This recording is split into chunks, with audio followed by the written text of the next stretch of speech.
Hi guys, welcome back to my channel. Pagpasensyahan niyo ko dahil matagal din ako hindi nakapag-upload ng tutorial, ngayon ko lang napansin na meron palang hindi nakakaget sa tutorial ko kung paano gumawa ng advanced server. Gagawa ako ng video kung paano gumawa ng advanced server.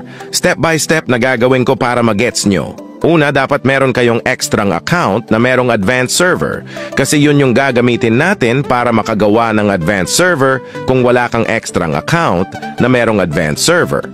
Pwede ka naman humiram sa mga kakilala mo o kaya mag-PM ka sa akin sa Facebook at pahihiramin kita.